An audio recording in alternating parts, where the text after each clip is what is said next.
수도 있고 죽일 수도 있습니다. 대한민국 경제 발전의 역사에서 보면 정치가 경제를 살려왔었습니다. 이승만 대통령이 귀속재산 불화라고 하는 것을 했습니다. 한국의 민간 경제의 뿌리를 내린 것입니다. 요즘 말로 하면 민영화인 것이죠. 민영화를 밀어붙여서 수많은 기업가들이 나타나게 하고 민간 경제를 시작하고 했던 이승만 대통령의 정치는 경제를 살리는 정치였습니다. 또 기업가들에게 글로벌 시장이라고 하는 넓은 멍석을 깔아준 소위 우리가 수출 드라이브 정책이라고 하는 개방 정책도 경제를 살리는 정책이었습니다. 그런데 경제를 죽인 정치도 있었습니다. 가장 대표적인 것이 중소기업 고유업종 제도입니다.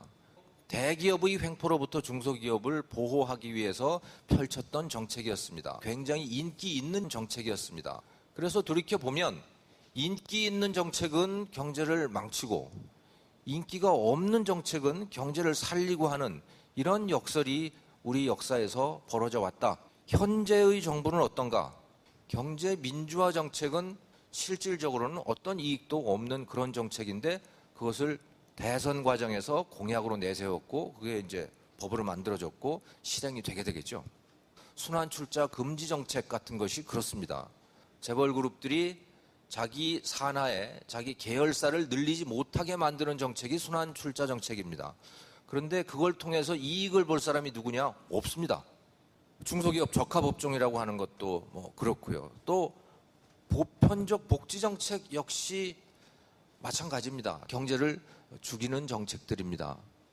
다행히 규제 혁파 정책이라고 하는 것이 나왔습니다. 규제 혁파라고 하는 것은 돈을 들이지 않고도 경제를 살릴 수 있는 굉장히 좋은 방법인 것이죠. 중요한 규제들의 상당 부분은 박근혜 대통령 스스로가 후보 시절에 내세웠던 공약들이었다라는 것이죠.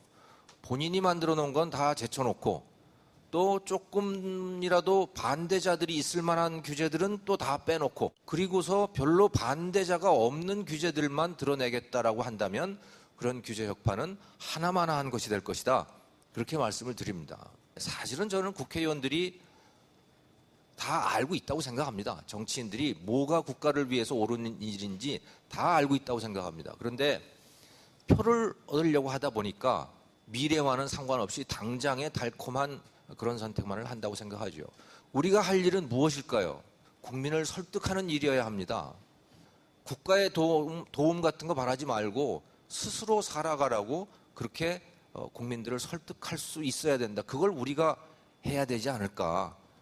대한민국의 모든 정치인들은 팔로워가 되어 있습니다. 리더가 아니고 국민들에게 아부하는 정치인들이 대부분이다.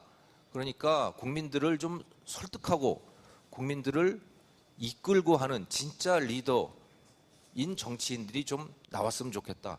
그런 행운을 대한민국이 좀 가졌으면 좋겠다 하고 바라봅니다. 고맙습니다.